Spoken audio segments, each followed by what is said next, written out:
just like this, the smoke has to be the biggest one, I think. 100%, yeah. Oh yeah. And then the combo with the nade is obviously the one of the hugest conversation points. But it is going to change the meta. Like that's not even a conversation for me. Like it's like, yeah, the meta will change. That will change. Like, yeah. The game will change. The way that you will play the game on pro level will change. Like that's just it.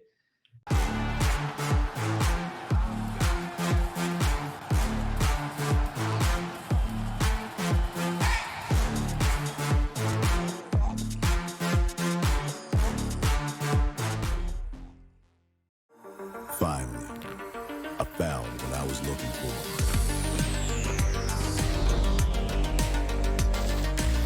Now that my search is over, it's gonna be a tough choice.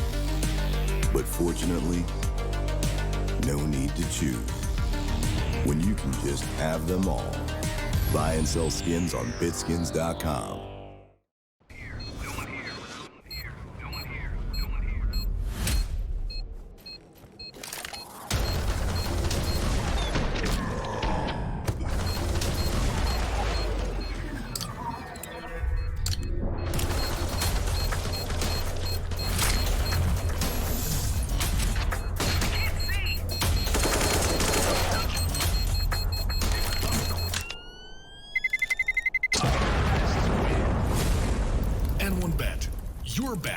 Your game.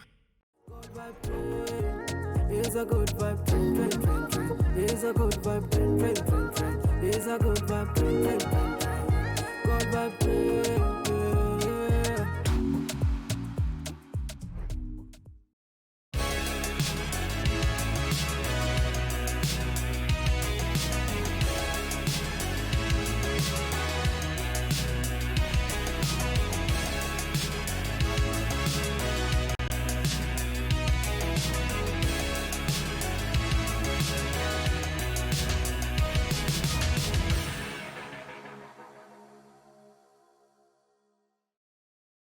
Good morning, good morning, good morning. Welcome to the first HLTV Confirmed episode that'll feature Counter-Strike 2. I'm joined by Striker and Halvor vENdetta. Gunnastol. I love the fact that that's not how you say your last name. It's not your last name at all. But I love that you, in my mind, will always be a villain from Mighty Ducks. So I hope that you're okay with that. And Lucas is here pressing the buttons as usual. Do I have to do all the sponsor stuff, Lucas? Should I? Thanks to BitSkins, SteelSeries, and M1Bet. Is that? I guess I should. I think you just did it. Yeah. Yep. Okay. Well, this is an impromptu episode here today to talk about the release of Counter-Strike 2. Gentlemen, what do we think about the name? Go ahead. No, I was about to say revolutionary, right? I was kind of expecting something to involve Source, but maybe I don't know. Maybe Counter-Strike Source is a bit of like a dark patch on CS history to many, so maybe that's why they avoided it. But considering how like the big move is new engine is Source 2, then it would be kind of like a way to promote that as well. CS2 feels just kind of very basic. It's like Dota. They've gone the Dota route. Yeah, but even Dota was named Dota 2 Reborn for like 2 weeks before it became before it went back to Dota 2, right? So you felt like, ooh, new shiny thing, which I guess, to be fair, like you will still have that feeling for CS2 as well. At the end of the day, perfectly fine with the name, honestly. It's the game that I care about. At least for some time. What do you think, Striker? I do think that I think Source, like anything to do with Source, would have almost made it look like a sequel to like the first Source, which obviously it isn't. We've had like a game in between. CSGO 2 also, I guess, I mean, it would have been okay. I don't know. I think it's very nice to go back to kind of like a clean, just Counter-Strike, you know, like of course it's 2, but whatever, but like everybody can just call it Counter-Strike. Yeah, I think that's going to be the main go of things around here. And so we obviously had all these different clues and bits and bobs over the last couple of weeks when they were, you know, updating things in the back end, changing the banner. We saw the new logo. We saw all the copyright stuff with the trademarks and this, that, and whatnot. So we found ourselves in a position where we didn't know when it was going to be coming, but everyone had a pretty good idea that there were enough smoke signals that it was going to be coming. We saw that article come out from Richard as well. That's when people really started to believe that something might be on the way. That was a confirmation from a journalist saying, hey, right, there is something for people to be expecting here, and it should be coming within the next month or so. What was about it, the information. Yep. And then yesterday, just some YouTube videos were uploaded to a Valve YouTube channel that I'm sure most of us didn't even know fucking existed before yesterday. And that wasn't even at the exact same time that the CSGO, or now just Counter-Strike, Twitter tweeted.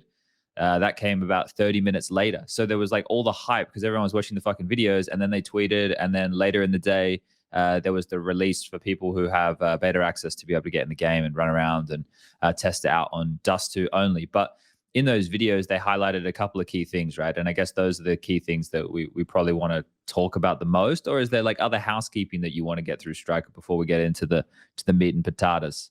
I mean, those three, I'd say a couple of things are probably the biggest, most important, but there's been kind of like so many changes that we can kind of like, whatever, we can maybe showcase those videos, but I'm sure like most people that are watching already saw like the biggest changes. So we can kind of, I feel like we can go kind of very, very broad with this and kind of pick out the things that we like, we don't like, maybe what we've seen so far. Okay, so yeah, they released like 3 videos, right? And there was like a splash page, or there was a web page where you could like have the sliders and see the difference with the maps and stuff. I think the most drastic one being something like Overpass. Obviously, the smokes is a really big like thing out the gates here. The sub tick situation, so the servers not being like 128 or 64 tick, and that's going to be like across the board. So there won't be difference between like Face It in the future or Matchmaking or anything that people are going to be playing on. There's like some quality of life things that they've definitely added to the game as well that are just like upgrades that people are not going to like. Like I was talking to pros yesterday and they fucking hated this smoke thing like immediately, but I expected that. Like I expected that. That's what we do. That's what we do. We just like when I was in the Valve Dev office, they were talking to me about that a lot, right? One of the devs especially wanted to know like what my thoughts on that interaction and how that's going to be in the future of CS. And I'm not as stubborn of a mule as I used to be. So initially I was like, I don't know, they're not going to like it. And then after I played for the 3 days, I was like, okay, yeah, I can see this. This is just an extra layer added to the dynamic of utility, right? Like you've got different options with what you can do with the molly, what you can do with the smoke, and now you've got another option of what you can do with the HE. So people aren't going to love it initially, but that's how you've lived through this enough times, mate. We fucking saw this with the nade dropping situation, you know what I mean? Like, and people come around. Original molotov, right? Obviously, that was changed a little bit, but it was overpowered as fuck in the first version, I mean, to be fair. I mean, unlimited flight time, slow, and double the amount of damage. That was obviously a little bit iffy, but just in general, like people learned to play with Molotov even before it was able to extinguish by smoke as well. It's just a matter of being a new mechanic that you're not used to, that you have to kind of overcome and adapt to. But one thing, and again, you could probably tell this better than most of us, Chad, considering you've had more playtime on it. And one thing that kind of stood out to me is not necessarily shooting through as I guess the aggressor, if you want to put it that way, when you're spamming a smoke with the bullet holes that you're creating through a smoke. Yeah. But it seems like that would very quickly only be detrimental to the person being the aggressor. So let's say if you're playing Banana on Inferno, you're standing top car and you're spamming through the smoke down towards T-pit, you're creating gaps for the T to kind of have an easier time of identifying where you're at just immediately right off the bat, right? Like, have you ever experienced, like during your play tests, a situation where you weren't at a disadvantage of being the guy starting to spam through smoke? So in terms of the amount of occasions where we would have had opportunities with stuff like that, you know, I wouldn't say that I've even played enough to know the full extent of how that dynamic is going to play out when things get presented, like the option of, oh, imagine nuke and yard smokes. How are we going to cross the secret? What if we drop our yard holder 3 nades and we have an AWP of heaven and he just keeps nading the smoke and the AWP is just posted up taking shots as the smoke disappears, right? Or the spamming the holes through. I know if you were to use a shotgun in it, like we can, Lucas, can you show my screen? Or are you showing my screen? Yeah. Okay, so like you can see here that if I start like spamming through this smoke, right, there's little holes. But with what you're saying, Halvor, in the sense that if I'm doing this, well, people know exactly where the fuck I am. Like people are just going to shoot back and kill me, right? Like, you can actually see a whole lot. Like as if you're the one spamming, like you have to spam from kind of close, right, for it to kind of be a bit more impactful. It depends on the weapon, right? Well, yeah, of course. There was like a shotgun situation where like you can see a lot more with shotguns, right, and things like that because of the like spray. And it's to do with like the edges of the smokes and stuff too. So like, because they're volumetric, right? If I'm shooting on the edge, then I'm going to give myself more of a gap, right? Yeah. But if I'm trying to shoot straight through the middle of the smoke, then it's going to be pretty hard. Maybe I'll see like a flash of like black behind it of like a player model or whatever. But like Halvor was saying, I feel that it is going to work against you in different environments, right? I don't think that's always going to be something which is beneficial.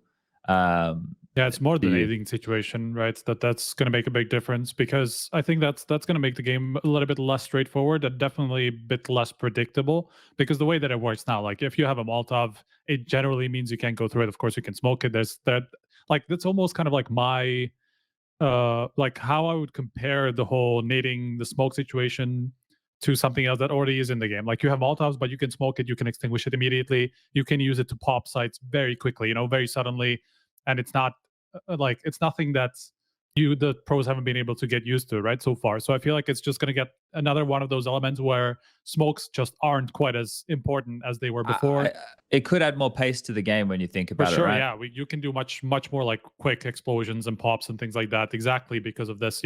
Like you have another way to kind of delete a utility that's already in place. So I feel like it's just adds another element rather than taking away from the game.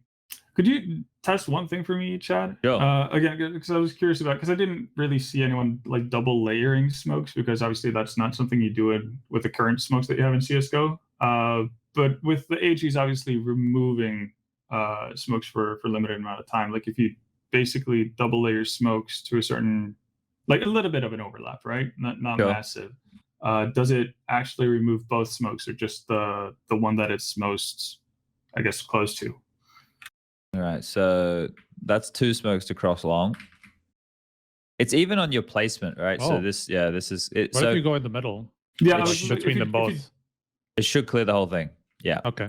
Because the way with them being volumetric, right? So like the thing is, I played Ancient, Overpass, Nuke, Mirage, and Dust 2. I didn't see Inferno. We didn't play Inferno. We didn't have access to that. That wasn't one of the maps we were allowed to load into.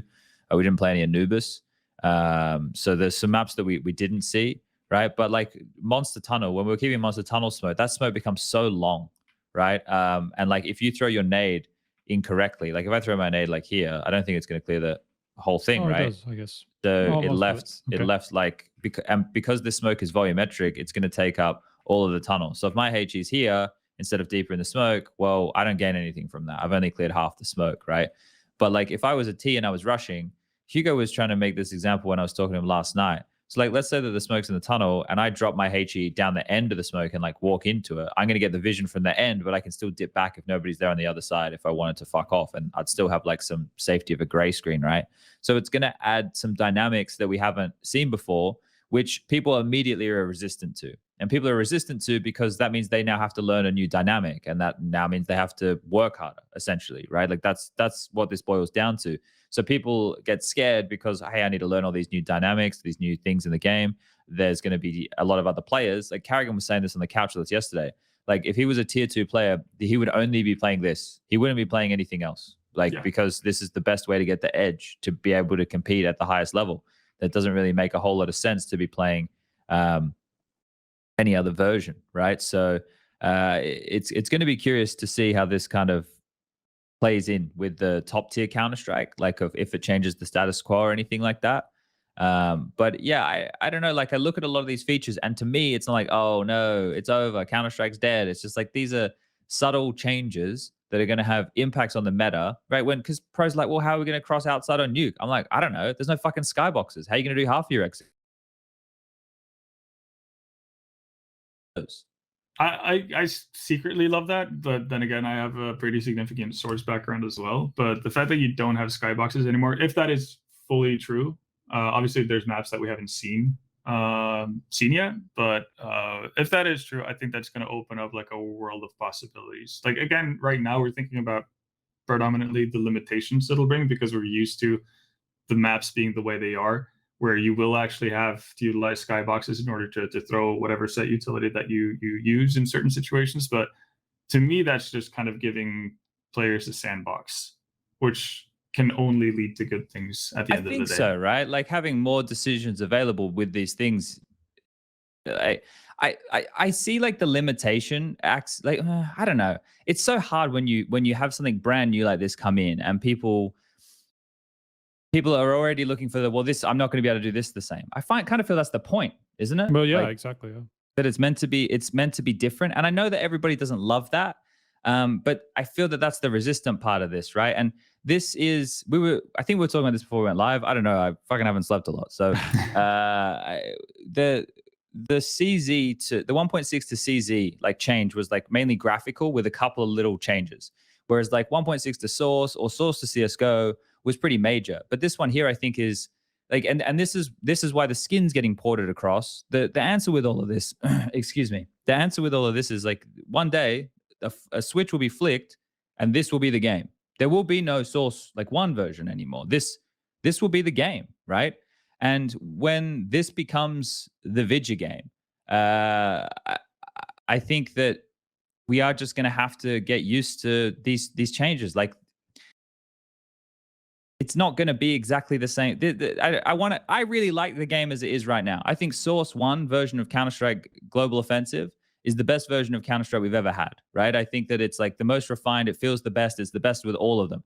But this is going to be the new version. And the quicker that we can like play this and identify what's different and how they can tweak it, and they can tweak it. There's a lot of devs working on this game that we can find ourselves kind of getting back up to snuff quickly, because that's going to be people's biggest thing. Oh, this is not the same. This fucking sucks. Why is this different? Well, they can fix stuff and they can change it. And I saw them do it like live in person. I saw them change. Like, I can't show you guys. I wish I could. I wish I could add I wonder if the box. Well, you were saying there was a lot more lean, right, in the models when you were playing it. Like, I mean, what's the biggest differences that you've seen kind of like playing the actual game and from testing it? I imagine there's quite a bit from what you were talking about, like on the couch. The biggest thing on day one that we had issues with was the audio. Like the audio day one was like a really big issue, and it played such a big role in the feedback that you'd receive, like when you were shooting. So when you got a kill, it was really hard to tell when you got a kill because the feedback was different. So now in the game, there's like a goosh noise, there's a dink noise, and a kill noise, or at least there was when we were in the office, right? Whereas in the current version, there's just like a goosh and a dink noise. There's no like kill noise. And there was also something that Harry like identified the difference in pitches of when you get hit. Like some things are high pitched, some things are like more of like a low, dull, like douching type tone. And I've never thought about Counter-Strike sound so much as I did in those 3 days, because we were really trying and scratching our head to work out why things felt different. Because they expressed to us that the whole point of this is to be as like they want this to be as good as the current game. Right, like that's the goal, to make this as good as like that's, and then whatever they can add and change and do in the future is going to be different, right? But that's why with smokes, I wonder, could they even replicate the same smoke from Source 1 into Source 2 if they wanted to, or would they have to fucking come up with something new in the first place? Because the new smokes are arcadey, right? Like I don't think, and I don't mean that in a bad way. Counter-Strike isn't a fucking like it's not meant to replicate real life or anything. But you look at the smoke grenades here. Obviously, we've removed a lot of options for one ways, but they look arcadey. Like they look arcadey. They look like drawn. They look like they would be out of the Last of Us video game. Okay. Okay. Yeah, it's just like, well, not as cartoony, but yeah, no, they definitely look like drawn instead of being like a gas. They're more in line with like newer games, right? Like if you look at Valorant, how those smokes look and things like that. I mean, that's definitely more closer to than what we've had so far. I don't think that's necessarily a bad thing. I think smokes were, especially because of the way that smokes were super inconsistent before, and what issues that caused, and like very like inconsistencies in the game, and just like unfair advantages to one side or the other. Like all these things that I'm hoping CS2 will fix, thanks to all the like the subtick servers and all that stuff, is exactly that. Like you won't have to like know absolute exact settings to the point where like you have to be a fucking brainiac to understand like how to set up your game so that you can see through things like this better. I think that's a really big thing for the game, because I think it's a source of frustration for a lot of people when you know that things like this happen, you know, where you can't see out of a smoke but somebody can see you and all this stuff. You know, I think that's amazing for the game, especially.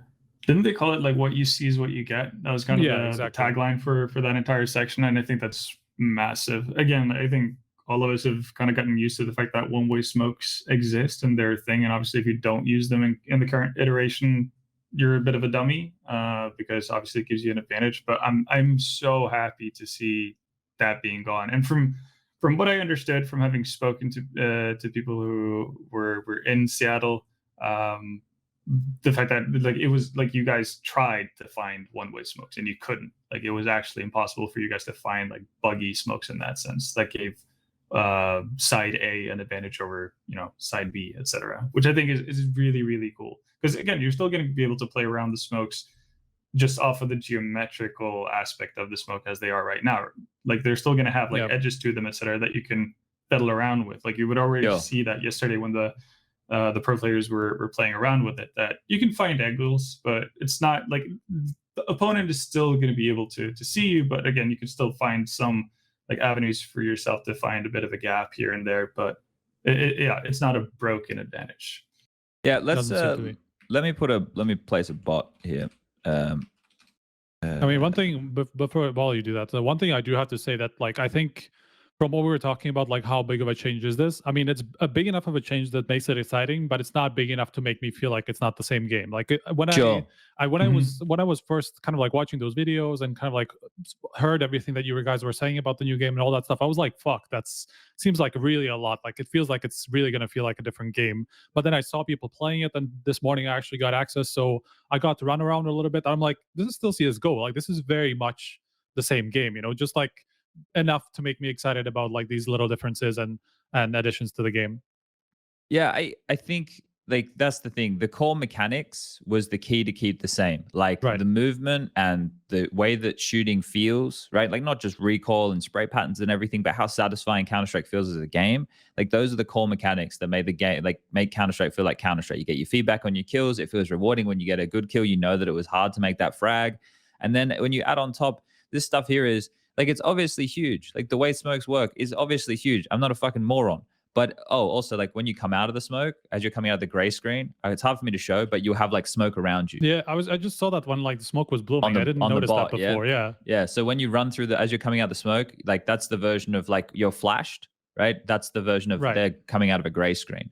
There's other things as well. Like I can't show people here right now because of the headphone setup I have going on, but everything that you drop like in a category makes a different noise. So this is another skill set in the sense that you'll know if they drop the bomb, if they dropped a nade, if they dropped an AK, if they dropped a pistol. It makes a different noise when it hits the ground. So no more faking dropping bombs is what you're saying. Well, yeah, that might become a little bit. Well, I guess like if you have the bomb and you actually want to fucking fake that you're dropping it in tunnels or whatever, right? Like they're going to identify that is actually the bomb. That's what I'm saying. Like it's actually going to be obvious that it's a bomb. But that's like, so they've added all of that. I know people don't necessarily love the sound indicators up here on the radar. I read someone in the chat saying that they think that it is a bit noob friendly, but we've had this with all of them. I want to say I've seen that. I want to say I've seen that before. In Valorant, I think. Yeah. Okay. Yeah. So that's where it is. Yeah, where you can see like the total range of your footsteps or something. But I think it's kind of because it's really difficult to tell like when exactly. Like it's a really advanced type of thing that's for you to be able to tell exactly where you're being heard. Like especially because like there's different corners of like where like you're not sure if that's the same distance and stuff like that. I feel like this is not like damaging to kind of like a skill ceiling or anything like that. I feel like that was already really difficult to pinpoint exactly like when they could hear you. So if anything, like this is going to make you more accurate in terms of like, okay, this is exactly why I need to stop so that this person cannot hear me anymore, Yeah. So I think that just creates a little bit more of an certainty. Yeah. I actually, I kind of like it. I wish we would have had something like that in the previous games. Not necessarily something that would have been present on the radar the entire time, but at the very least, like you go into your own dedicated server, you type like SV show footsteps on radar 1, and then you can kind of just run around and see for yourself like, okay, so if I drop down here, how big of an area am I like being heard from and that kind of stuff, because I think that's a valuable thing to just have like set knowledge about, not just like this wishy-washy I think he might hear me now, or being dependent on having a second person just basically standing still in positions you want and being like, can you hear me now? Can you hear me now? Like whenever you want to drop down or run anywhere, etc. So I think like it's just a nice quality of life kind of a thing. I don't think it's going to change necessarily too much of how people play. It's not going to be detrimental change at the very least, I think. I think that the addition of it, right? People see it and they go, oh, this is just something that is going to make it easier for everybody to be able to understand. But if you think about it from that way, well, if everybody understands, well, then there's a higher use of it, which it's means like a source Deagle. It's like the source Deagle, Chad. If it's easy to use for everyone, then everybody's going to be shooting people in the head, right? So it's pretty damn hard to be the first one to get the hit. No, That's how it works. Hey, yeah. I'm just trying to think of like other features that,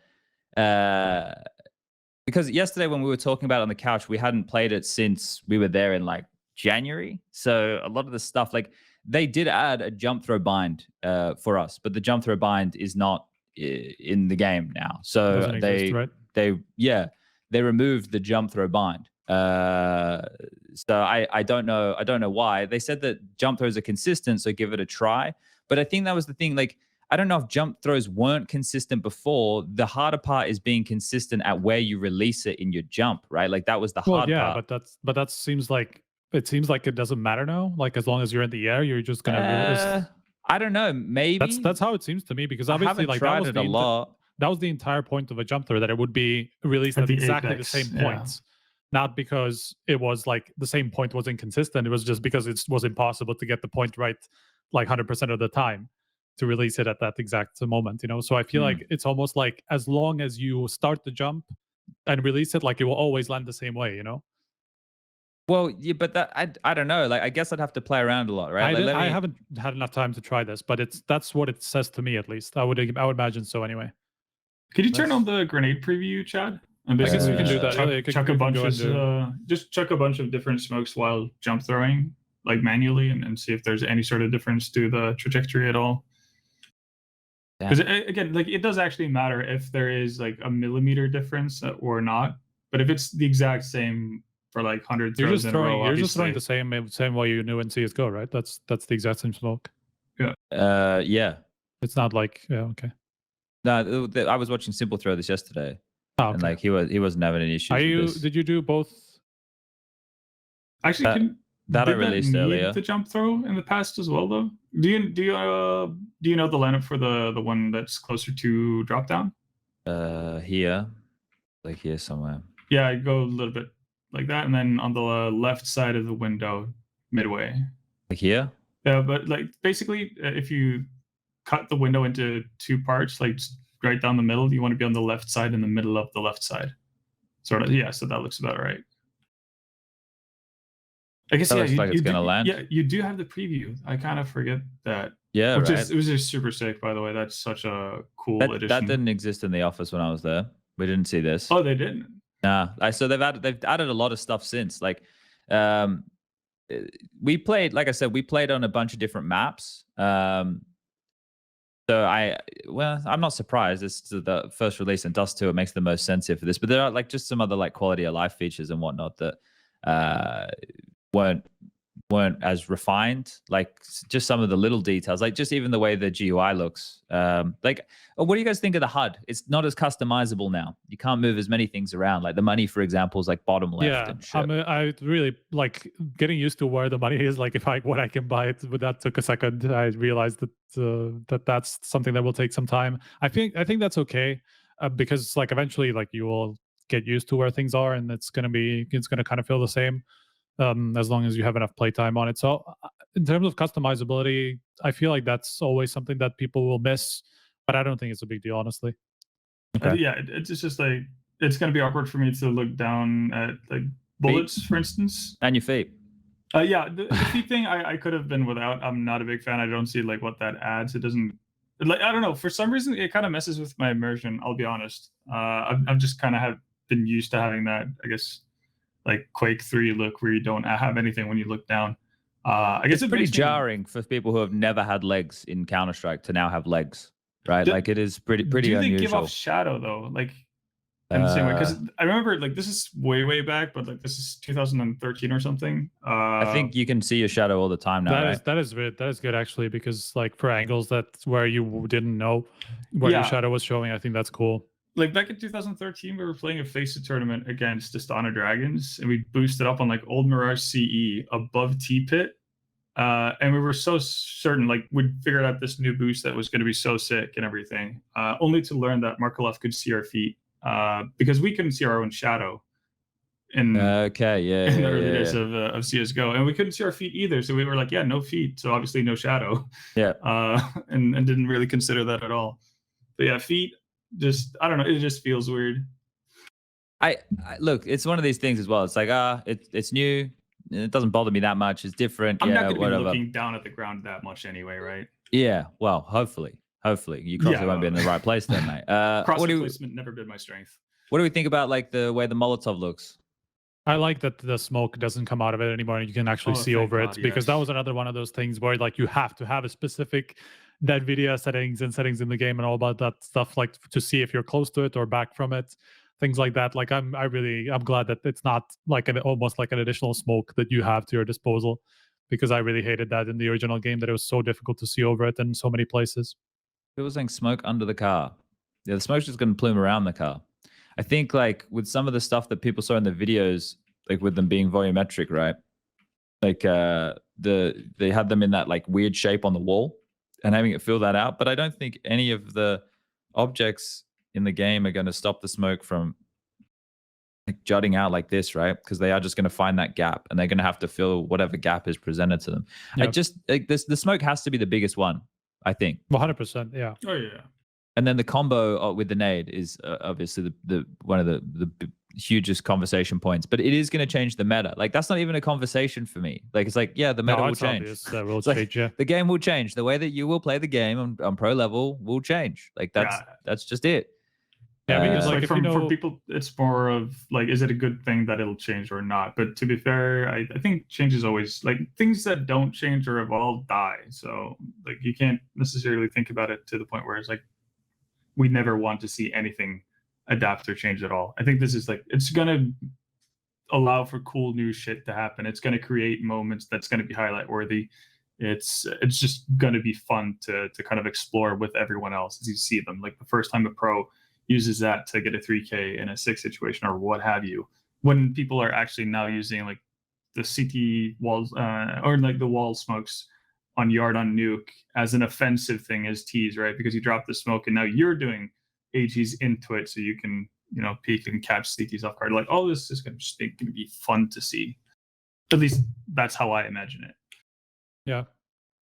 We were doing things yesterday. I mean, like yard smokes, like you can, like one thing you could do is just like you do 2 different walls, right? Like, or like partly a different wall just so that you prevent something like that from happening. You know, there will be ways to go around it, you know, because you can only, as you said, you can only displace a part of the smoke unless you land like straight in the middle of it. And especially if it's an open space and things like that. So I feel like you can just like use additional smokes to make sure that that doesn't happen, you know, to make that sure that the smoke that actually is covering you is not the only thing that's covering you. So that's like, again, this is just an additional element to me. Like I really don't, even when I saw it the first time, I didn't have like a big reaction to it. I just thought, okay, that's cool. That's another way to just remove a utility, same way you just remove a molotov with a smoke, you know, extinguish it. Like, for example, like, I don't know, I'm not crazy, right? You couldn't extinguish a smoke in the super early version of CSGO. Yeah, correct. So, and obviously that in part was why everybody thought Molotovs were super overpowered, right? Because it literally stopped. Like you could not, there was no way you could go through a Molotov. There was absolutely no chance. And so this is kind of like another one of those things, just is gonna make smokes less of a guarantee that there's not going to be people going through it or even spamming over it, you know, things like that. Like it's much less of a wall now than it was before. And that's just something that you have to accept going forward, right? So I think that's good. Yeah. Yeah, I'm going to be interested to see how it changes like the way that the game is played. People are saying learn the smoke. It's fucking dust too. It's not in the competitive map pool anymore, guys. Don't forget that shit ASAP, man. Yeah, true. But like, but I mean, we're assuming that they'll start adding new maps further on as this test will go. Like, I'm hoping anyway, because like if we get to play only Dust 2 for 5 months or whatever it is until the actual game is released, that will not be fun. But like, there has to be like new additions to the game. Actually, yeah, go ahead. Well, sorry, that's actually one thing that probably worries me a little bit more than smoke changes and subthick and what have you, like all of these fancy things, is yes, they're going to beautify some maps, and they've said in Overpass is the example of that. Yeah, like they said, like, okay, so for the classics, we're giving them a facelift. For the not so classics, we're doing a couple of updates, and for these maps, we're doing a whole bunch of redesigns and everything. I'm a little bit worried about what kind of redesigns we're going to see, because again, while they've seem to have like really done a great job with the CS2 launch, and like for what we've seen in limited access and so on, they don't have the best track record when it comes to fiddling with maps. Right. And that's just like a reality. They haven't had the great, like all the great Counter-Strike maps are community made, and like you'll have a hard time convincing me otherwise. So like we didn't see a lot of Inferno, but we did see second mid. We could already see like what I would call somewhat significant changes to it compared to what we were seeing in the CSGO version. I'm a little bit worried about what we haven't seen, and if like what the beautified changes potentially, like if they could be gameplay altering. Overpass is like the best example of that with the way it is at the moment. Like that, it's completely reskinned in the way the map is. There's a few different angles that were present. There was like a bunch of stuff that was like a new texture or a new like box or a new this or a new that would affect like different fights that you could take.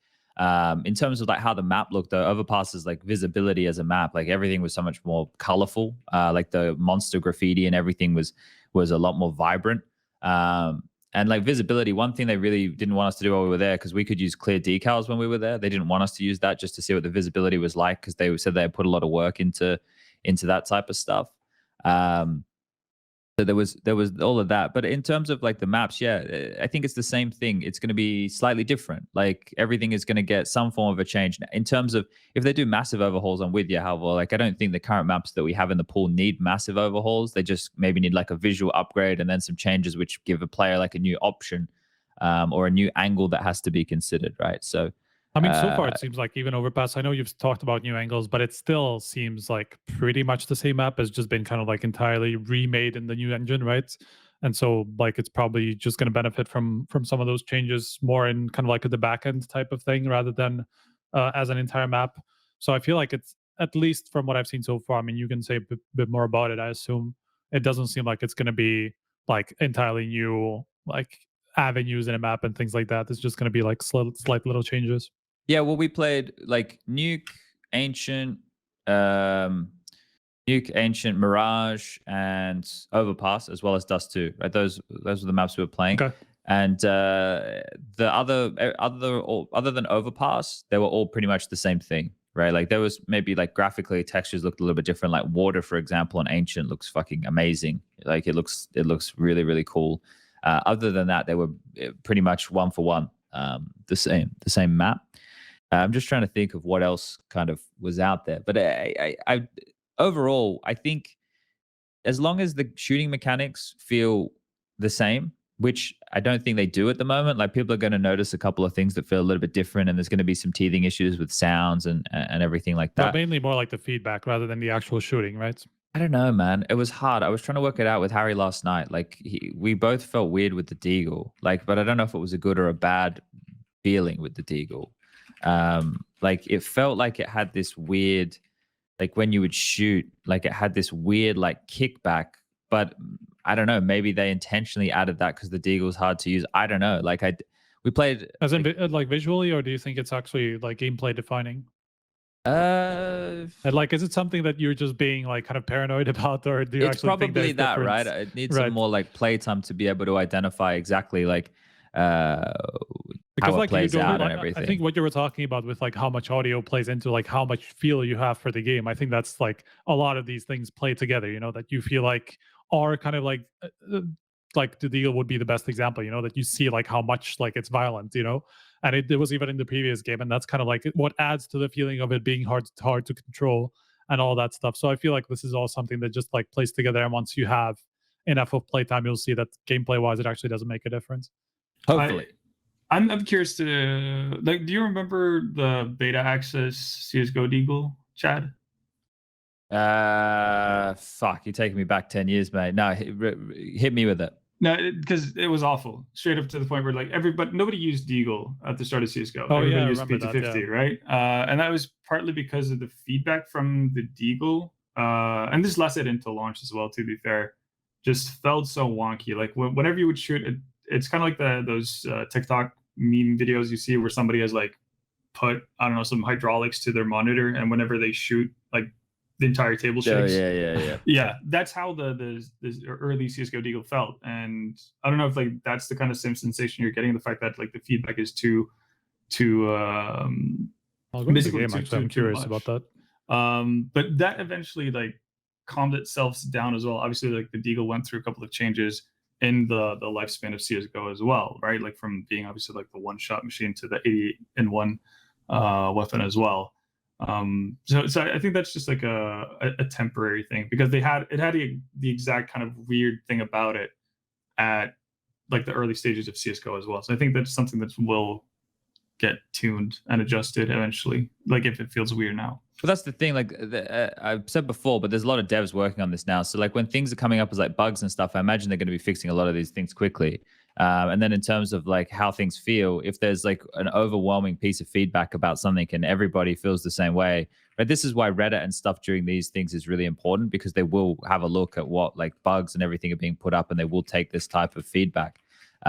So if there are things that are like really game breaking or game defining, then yeah, like I guess we'll see things with that change. People are asking a question about what flashes work within the smokes. It's just the same. Like if I throw a flash like over it and things like that, or like yeah, like the smoke's not a shield. Rather. Like it's just like I just drop a smoke in and I'm gonna get blind, right? Like that's what's gonna happen. It's not gonna be anything too crazy. Anything about this, Chad?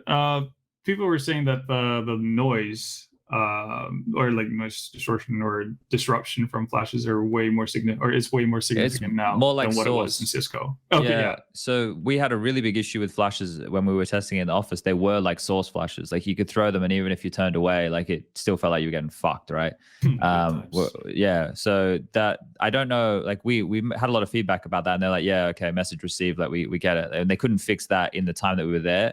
But they were like, yeah, we'll make sure we tweak that. And now I'm just running around and turning from flashes, and it seems pretty normal, right? So I don't expect things to be. What about the sound itself? If you let yourself get fully flashed, because apparently like the high pitched noise is higher and longer than what it was in CSGO. Good question. I can't test that right now. I don't have any audio coming out of this PC. When I played a little bit yesterday, it didn't seem super jarring, but it's like I was playing long a couple rounds and people were throwing a lot of flashes over long, and it felt fine. Right. But you know, I think it is a little bit different. Let's see what people are putting in chat here. Can I just ask one thing that I'm 99% sure that you won't have the answer to, because it wouldn't have been relevant for when you were there? Okay. But obviously, like they're talking about sub ticks and going away from set tick rates and whatnot. Which I think, again, like I trust Valve enough to think that that's going to be a positive change overall. Do you know if that's actually going to affect like surfing and stuff like that? Because that's obviously not something that we deal with on a normal basis, because we're, again, primarily focused on the competitive aspect of CSGO, but or of CS. But again, there's a lot of like casual fun type of things that I would still have fun playing, right? Like in CS that actually were requiring or like dependent on tick rates, like surfing, for instance. I'm not sure. We didn't really broach that conversation. Maybe Forrest did, because he likes to surf a lot, right? But like we didn't really get into that conversation about like other modes and how things would be affected. So I don't know. I can't speak about how the movement in those type of modes will change. It's the same with stuff like the matchmaking or anti-cheat that people are asking about as well. Like we were talking about this before we went live. As far as something like matchmaking goes, if they were going to upgrade that doesn't have to happen now, like with the beta, right? Like that's something that if they are going to do it, then they can roll that out with the actual release of the game. It doesn't mean it's not coming just because it's not here. Like right now, all we have literally is Dust 2, right? Like so I'm sure there's a lot more things to come. Just want to make sure everything is stable and working immediately. And it's the same with like the anti-cheat question. It's like, I don't fucking know. Like we didn't sit there. Like we spoke about like, oh, people wanting a new matchmaking system or wanting something a little bit more like Dota or Valorant, where like the MMR or the ELO or whatever is calculated in game, and the reasons for that. And there's lots of conversations on that. And like the sentiment, and this is the thing, I don't know if they will stick with this or not, but the sentiment is like, well, our job, like we should focus on making like the actual core mechanics of the game better. Like Face It, ESEA, ES Portal, whatever. Like they can make these websites with these systems. They can do this, right? Like, well, if they can do this, why don't they just do that and we'll fucking make the game better, right? That was a bit of the sentiment that I got. But that doesn't mean that it's not going to change. Like they say a lot of things, and you know they also ask a lot of questions, and you never really know what they're trying to allude to or where they're trying to take things. So I will never say anything for certain, because I don't really know. I only know what I saw and what I got to play and whatnot. So I don't know like what the future really holds, other than just like the game as it is right now is pretty similar to what we were playing when we were there, but there have been a lot of like upgrades and tweaks and fixes. Yeah, For sure. I mean, it seems like we like based on everything that I heard from you guys who have been there, and from playing it and just looking how it looks, it feels like we are in safe hands, really. Like in terms of like it's really keeping to the core values of what we know Counter-Strike to be, right? And so there's only going to be like some of these visual upgrades, some mechanic upgrades that aren't going to be too jarring to the game, hopefully. I want to know about the bomb explosion. Let me show you the bomb explosion. Ooh, also, chat, do you remember what kind of PCs you guys were playing at? No, I didn't check the specs or anything. I didn't check the specs or anything on them. But performance was an issue, but I imagine because of the build of the game at certain points. Like, yeah, I can imagine it. We were playing Nuke and like it was just tanking in certain areas. But then we came back the next day and they'd fixed whatever the bug was that was causing that, right? Like there was a bug that we found that was to do with a decoy, and like decoys could literally like blow Nuke door off its hinges, right? So there was, there was a couple of things like that were found that were obviously not intentional, and there were a lot of other bugs that I imagine that we helped iron out. Oh, my alarm! This was when I was meant to be waking up.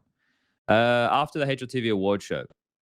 So like about couple months ago, let's say. Yeah. So after the award show, I went to like Germany for a day or two, and then I flew to Seattle. And we were there for like that weekend. So I guess it would have been like the following weekend to the award show. Man, that's a long time to sit on this.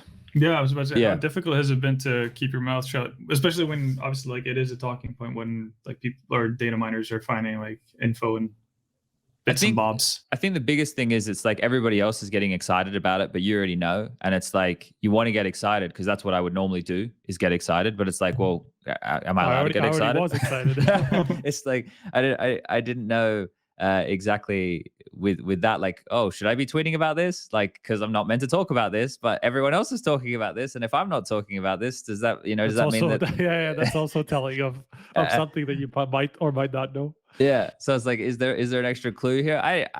It wasn't like, so here's the thing is, I obviously knew the other people that were there in the test. So after that fact, I could always like go and talk to Harry about it in private or something, right? So it wasn't like it wasn't like I was on my own or anything in that regard.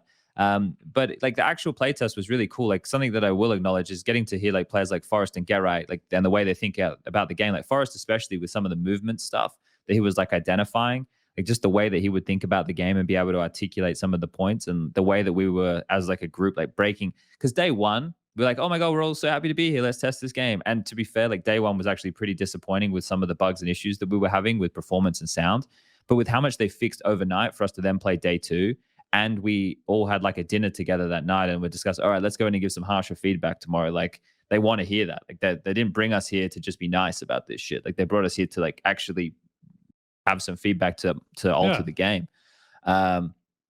So when we went in the next day, like we gave them a lot more feedback, and we're a lot more open with things and what we thought was good and what we thought was bad, and what we thought could probably be a little bit different. Like certain things like the smokes, to get presented with a whole new concept of a smoke and then to be like, well, do you like it? It's like, I don't fucking know. Like I need to see how this thing like plays out. I need to think about it quite deeply. I need to see some circumstances.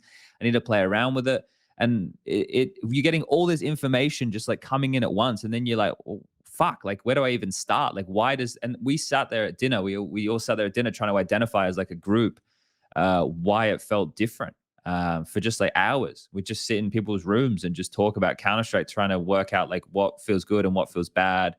And I think when we all left, everybody left feeling really like optimistic about like the future. I think we saw that Valve actually really care. There's a big team of people who work on this, and that team of people were very receptive and very, very smart and brilliant people in what they do. And we even got to see like certain things get adjusted like live. Like the swaying of the bodies was really drastic before, but the guy who was working on that, like he took the feedback from the guys, and the next day he came in. They even opened up on Saturday. They did like shifts because they all have families and shit. So they even came in and let us go in on Saturday to play again. We were only meant to play like the first 2 days, and then they let us play on the third day. And they had like limited supervision and stuff for us. And like this guy came in and he's like, yeah, come upstairs. I can show you. I can change this. And we're seeing him enter these values and fucking change the amount the model could sway. Like it was really cool to see how I think the term Harry used was how the sausage is made. But it was really a unique experience. I'm very fortunate to have to be able to go and do all that.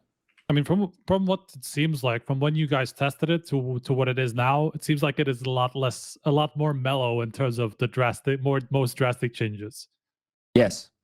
Yeah. I think that's a fair way to look at it. Like I'm trying to think like what is groundbreaking that I can even talk about. Like so some of like the HUD stuff, right? Like at the start of the round, it'll talk like your damage and your cash will like drop down from the top like bar, right? Like you'll see that it'll come up with like how much damage you did to the opponent or whatever. Like that's just like a little bit different there. Or like just the positioning that we've spoken about of like the cache, for example, or where the bomb is. Like that's not necessarily normal for everybody. Some people have it under the radar, but you can't change that. I don't know. We could look at some of the settings if people want to see what's available in the settings. Maybe I mean, it's kind of a lot of the same stuff. No, I mean, from what I was looking at. There are some different things, like people will really like the fact that you can disable like the silencer getting taken on. Like so here, there's like detached a separate silencer, bind, right? Yeah, on M4, A1S, and USB, and you can disable that. Yeah, like there's just a couple of little things that are different. There's nothing that's too crazy different. This follow recall thing is actually like fucked. Like I don't know if anyone would use this. I don't know if people are going to be able to see because I'm pretty sure there was great. A setting like this, like a cheat setting like this in the previous game too. Rush was talking about the cheat setting, right? But I get like it just looks so weird with the fucking crosshair while you're shooting. Moves like in the middle of your screen, right? Yeah, it's weird. I remember trying this in CSGO and it was so jarring. It was so difficult to try to get used to it. I wonder if there's any benefit to it though. It seems weird that they have. I mean, I guess it shows you where you're supposed to move the mouse, right? Like to counter the much spray. more live feedback, right? Yeah, I'm not sure if it's actually helpful because you can kind of do that from like just like letting the mouse one and just like seeing where it goes, right? Then you have a feel eventually. This kind of feels like the thing that the person who starts playing CS2 is going to be really sick at. Like that's going to be like a new generation type of edition, kind of similar to how like nobody in these days plays with like the Unreal Tournament default setup type of thing, unless they started playing 15 years ago, right? Yeah, I see what you're saying. Yeah, I get what you're saying there. Because I think it's gonna mess with my head way too much in order to like try to adapt in Source 2. No, like in CS2, right? Like to actually make that work. Like that, my brain is already like far too gone with just having the crosshair the way it is right now. I have to say that I kind of like the addition of like the kills coming up in the middle of the screen, kind of like that it makes it more like you don't have to look at top right, because like on like bigger screens it's kind of like a bit it's not like it's a massive difference, but at least it's more in your peripheral vision that you can see you got the kill. It's not just like something on the top right that you can barely notice, that you kind of have to look at. So if you're like spamming smoke or something and you get a kill, like it's much more obvious that it happened, or things like that. You're talking about with like the cards, like center, right? Like the little flash of light that comes up at in the middle of the screen at the bottom, like that just shows you got a kill. The cards is just like a nice cool addition, but it's more like about like the immediate feedback that you got a kill. So maybe that will help a little bit with what you were talking about. Maybe the audio cues and all that stuff not being quite as satisfying, or whatever you called it exactly. Someone's asking about the AWP scoping stuff. I don't love the AWP scoping stuff. I can play with some of those commands, but like when you scope in Source 1, like if I hold right click down, it will just keep scoping. But here I have to like click every time. You have to do double. Okay. Yeah. Doesn't that feel like just like a game setting that they just didn't have in the build type of thing? Yeah, but I mentioned it to them and they were like, "Oh, okay," but I don't think they cared about it. Because there's so many games where you could like have crouch or proning to like press or hold or like toggle type of settings, right? Like if it's Battlefield or something and you want to prone, you can either hold or you can toggle it. Yeah, it feels like it's that kind of a setting that they just forgot to put into this build with the op and scoping. I mean, it seems like once they realize that oppers actually do kind of like it's kind of important to not have to double click. Like they'll just add it to the game or whatever it is. I don't think this is going to be a big deal for them in terms of like them having some big thing against people just like holding mouse too. Delay sniper rifle unscope after shot. Why would that be helpful? I guess that's like so you can see where your bullet's gone. Like what? It's like it stays on. Yeah, like think about if you can see it here, right? No scope or like quick shoot, or basically what would be quick scoping in the past, right? So you've shot once, now you kind of have a little bit more time to actually readjust your sights if you need to get a quick shot off immediately after. I don't know. Some of the stuff like I don't think I'll have any use case for, but I don't know. I guess more options isn't necessarily a bad thing. True. Because like there was conversation about there being like no console, which I think is really interesting. There is obviously console here, but I'm curious if that makes it like to actual when the game ships. Because I think that would be like pretty crazy to lose access to console. But I understand why for like if it was for everybody, like console was like console. We know this from like years of like learning and stuff, right? And like remembering all of these different commands and everything like that. So I'd be curious to see like what they end up doing with it. But I would strongly not advise removing console. Yeah, right? I mean, it just makes things a lot faster, right? Like if you're in game and just want to adjust a couple of things, you don't have to go into settings and like scroll to the right thing and like to the right area and blah blah blah. Like it takes much less time to adjust certain settings if you have the access to the console. So I agree with that. You can't shoot yourself if possible. It's like the dog trying to catch his tail. Yeah, it doesn't seem possible. We use the console for more than just settings as well. Like yes. how would you place I know bots that. and exactly the others. But you would want to have that, like if you think about it, it'd be more intuitive if all of that was built into the game, right? Like in different ways. Like if there were different menus or this or that. Yeah, but like I bring up a menu to add a bot or whatever. Yeah. They can just restrict, right? Like everything they're worried about people potentially abusing. And like how you couldn't turn off HDR or Bloom, right? With settings or like console commands anymore in CSGO. Right. So like that's already restricted. Okay, fine. I still want to have the quick ability to change my volume or change my sensitivity without having to go and like pull on a bar to get my like decimal correct on the sensitivity settings, right? Like I would hate that. I would absolutely hate that. So just having the console being able to type sensitivity 1.23, like done. Yeah. Mm-hmm. And maybe they could just like do it to have it much more restricted in terms of like what you can actually adjust, and it like not actually including anything that's not in the normal settings or whatever, you know. Yeah, for example. So like that could be like part of that they like, I don't know, a compromise.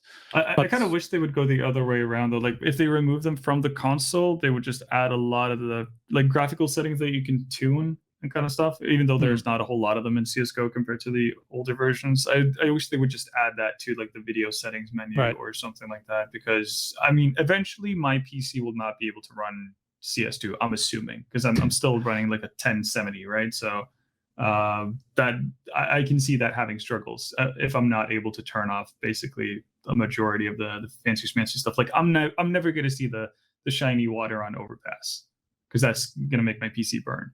Okay. Yeah. Well, interesting. I'm curious to see like what it will be like though in terms of performance, because something like this, I don't know, because it's new. Does that necessarily mean the performance is going to be worse? Like I don't know. Like no, it might be better because like again, I'm assuming it's a lot of like spaghetti code for CS:GO because it's on.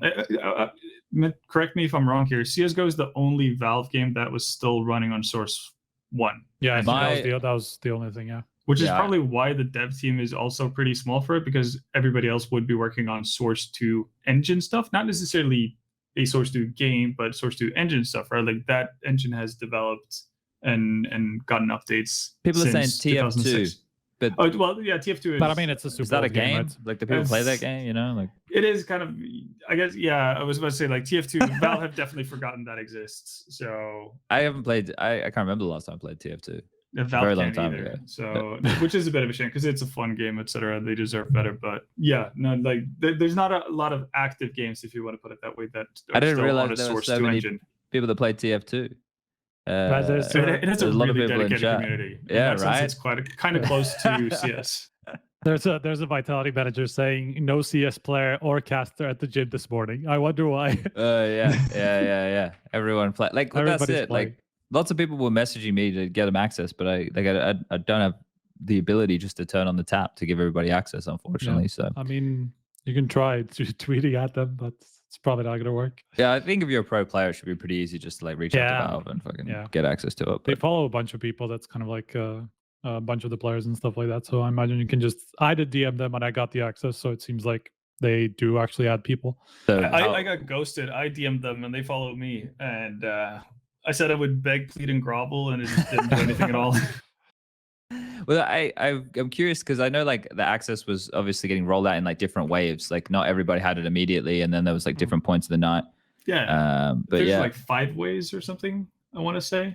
because I kept seeing new tweets. Obviously, people could have checked, but I'm assuming every CS player was like kind of like glued to their main probably menu. spamming the network and shit. Yeah. Yeah, so like it was just like within the span of like 2 hours or something. So where like people would constantly get keys after restarting at random times. All right, gentlemen, what do we want to do about this here? Because we could sit here and talk about this for days. I Really? actually have a thing. Yeah, Okay. Lucas, what's Me up? too as well. After Lucas. So a lot of people are like, they were worried about the whole ordeal with skins. Like, are they gonna move over and stuff? You can see my skins in the game. So your skins are there, right? Yeah. But what about the whole like? So they updated some of the models, right? yeah. So Or like they updated the textures, like high. you mean res of the textures. guns? So You mean so the gun there's models? like the whole like pattern indexes and stuff, where some guns are worth more because there's like a diamond and stuff in a in a location. So if the textures are updated, are those items still worth the same? Because maybe that feature isn't placed the same place on the new model and stuff.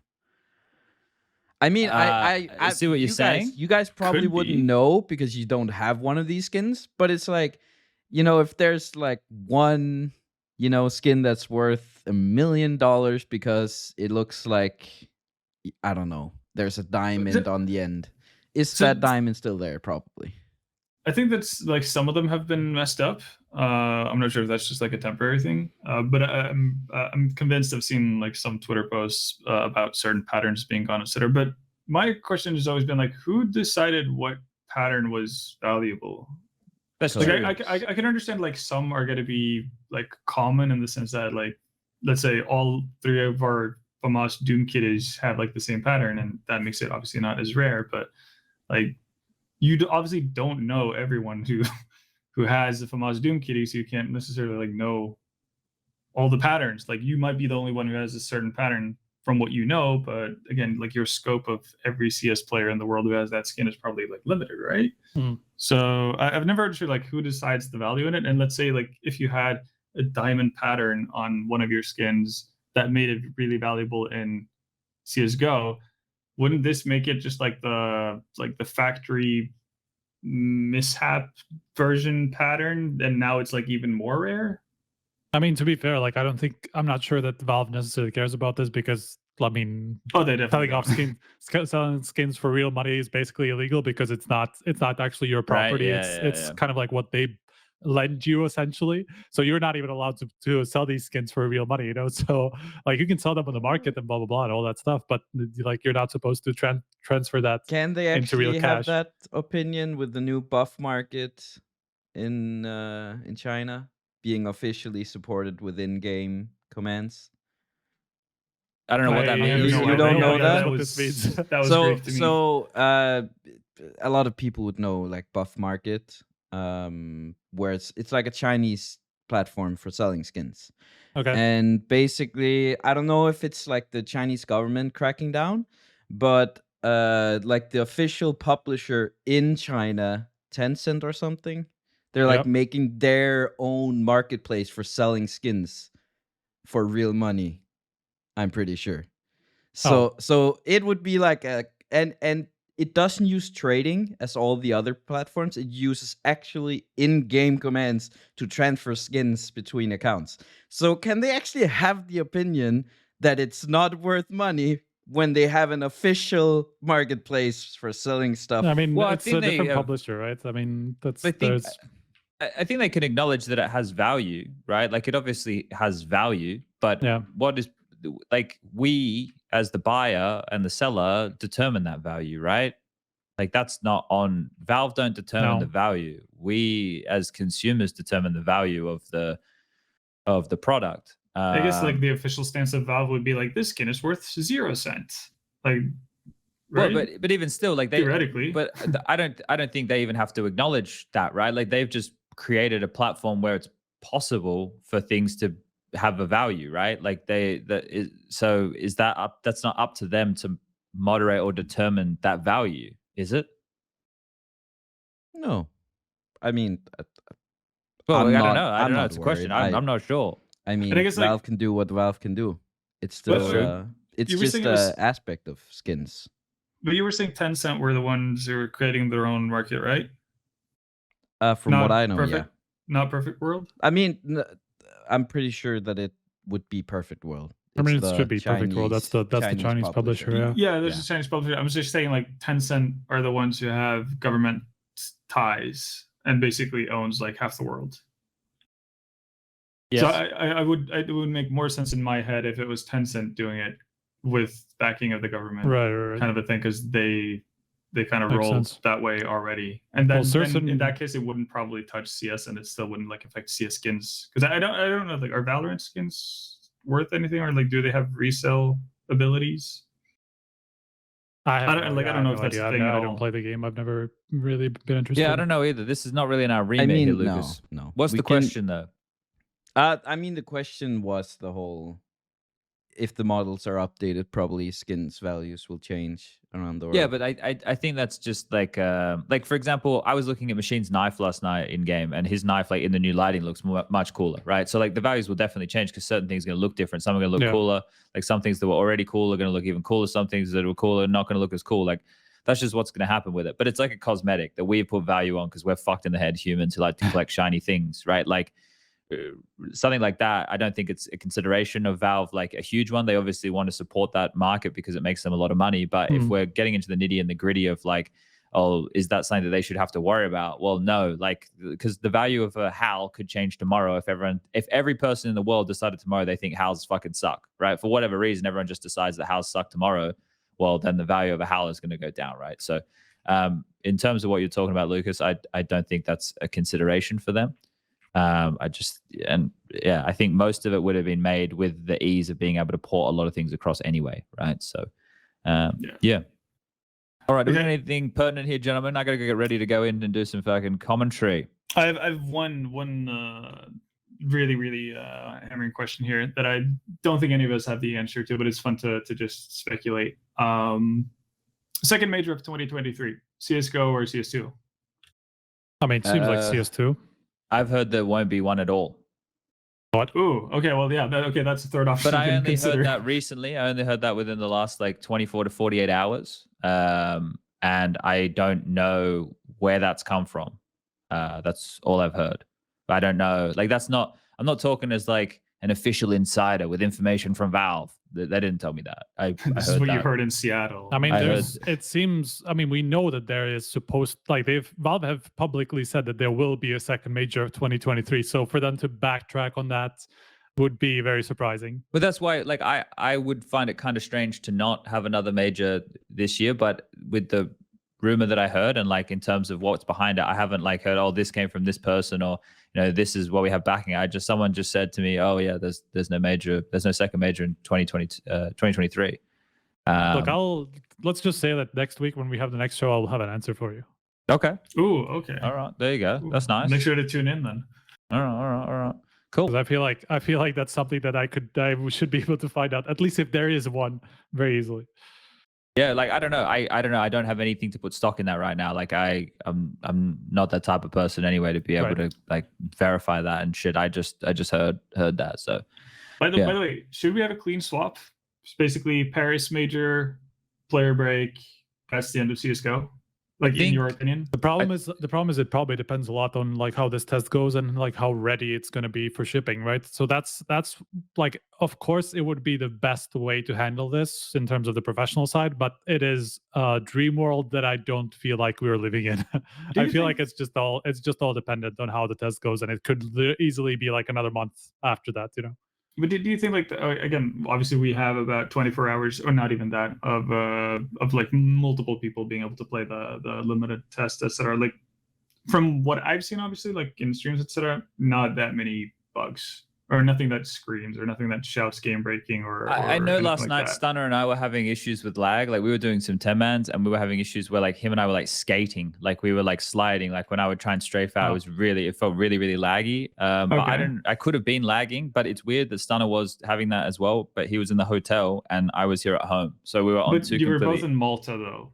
Yeah, but like, so was Harry and Hugo and Rush and Jay and everybody, Machine, everybody was in the game. So it could just be like my connection, but it would be weird for Trace to be experiencing that, but Harry and Hugo not, considering they're all in the same hotel together. That's true. So I'm not certain what was with that. In terms of like other bugs, some people, I got like an overflow error. That could have been a ping related thing, kick me. Some people like crashed a couple times. But there's other been than some that, like plus attack kind of like bugs that like has gone literally like kept shooting like I saw Forrest having a couple of those where he either would shoot his entire mag or just not be able to shoot or like use anything. Yeah, things like this. That seems like just from the port, there's like some overlap with like configs and things like that. That's just creating some bugs. But it seems like everything seems fairly minor and like easily fixable so far. I mean, I haven't seen anything that breaking, as you were saying. Yeah. Okay. Cool, gentlemen. All right. This is a nice early HLTV confirmed, talking about CSGO 2. Yes, it's going to be fucking hard. Counter-Strike 2. It could not be easiest, man. It's going to take a while, though, before that becomes second nature, right? And we still have to get through the first half of this year of the current game. So, yeah, the clean break, I think that's important. I think that would be good to have after the player break. I think they might just do it after the major, though. But I don't know. We'll have to wait and see. We'll have to see what happens. You think already, like after the Paris major, you mean? Yeah, I think so, but I don't know. Yeah, I mean, they're saying summer. That's kind of like it's still May. I don't know. It's going to be kind of, as I said, like I feel like Valve time, all that stuff, and like updates. Just there's a lot that can go wrong in terms of like how ready things will be for actual shipping. So I feel like we should not have any sort of illusions about whether they will take into consideration how this will affect the pro scene. I think they will just ship it whenever they feel like it's ready to ship. Yeah, no, that makes the most sense. That's why, like, I feel as well with like that date range that Richard gave, like that, because I read on a whiteboard in their office that it was like meant to be like the 8th of March, but it didn't come out on the 8th of March. Right. So like that date range that Richard gave, I think is like bang on, because there's like, hey, as long as we release, as long as we release the game within this period of time, like launch, when we think launch, we think like hit the red button and people can play. Maybe launch was starting to do all those things in the back end and making sure everything went through smoothly and everything like that, right? So I think when you look at a couple of the features from that type of an angle, and you understand it's Valve, like they're going to do things on their own time. If they don't think it's ready, well, then it's not ready, right? So it's a really, really cool thing that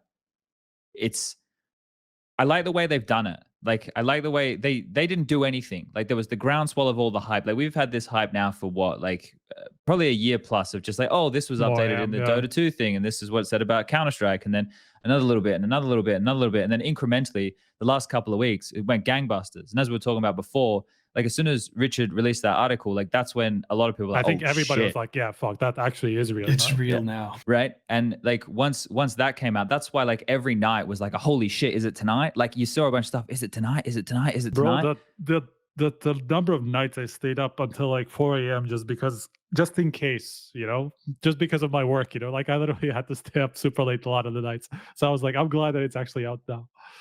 Well, that's the thing. Like I did it for like a couple nights and I stayed up and I was like, I can't keep fucking doing this. Like if I keep doing this, I'm going to be dead. Like I just had to start going to sleep at reasonable hours. So, but yeah, it's cool. It's sound. Just one last thing about kind of like the pro scene and the clean break and like a clean.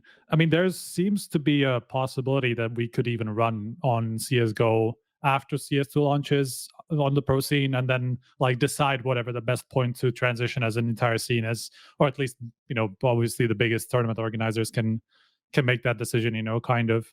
So if it happens, let's say it doesn't happen during the break, but it happens right after, like during the bots groups, maybe like the point that we actually transition is for Pro League, or whatever it is, like after Cologne. I don't know. Like, I think that this is like a big opportunity for tier 2 teams to catch up, or like players to catch up and get involved in all of it. But I don't know. Like, there's always balance to this though, man. Like you can't just throw away the next 6 months or whatever it's going to take until we actually see it in pro matches, and just like focus on this solely, like you're just going to lose relevance in the actual game that is being played now potentially. So I think that could be, there's definitely some balancing to do from some of these teams for sure. Yeah. All right, let's close this thing down. I gotta go get ready. I gotta leave in like fucking 45 minutes. And we can talk more about this on the next episode. Thank you everybody for joining. Thank you, Striker. Thank you, Halvor. Thank you, Lucas. Thank you everybody for watching. And we'll be back next week after Pro League finals, because we've got to finish all of the work. All right. Goodbye, everybody. Peace.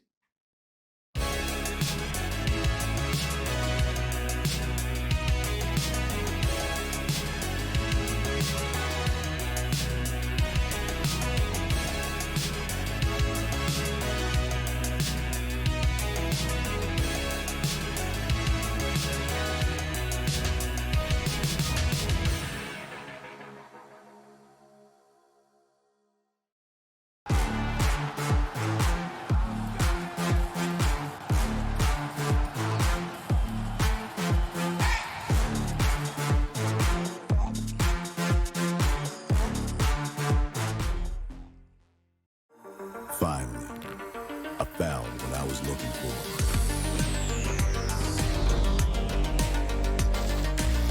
Now that my search is over, it's gonna be a tough choice.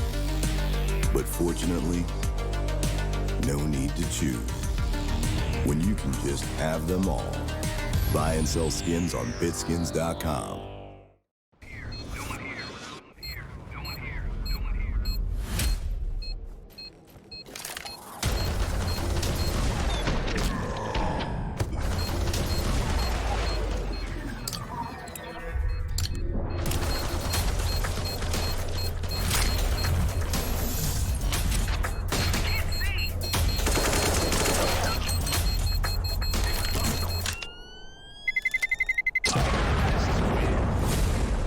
N1 Bet. Your bet, your game. Here's a good vibe, train, train, train, train. Here's a good vibe, train, train, train, train. Here's a good vibe, train, train, train, train. Good vibe, train.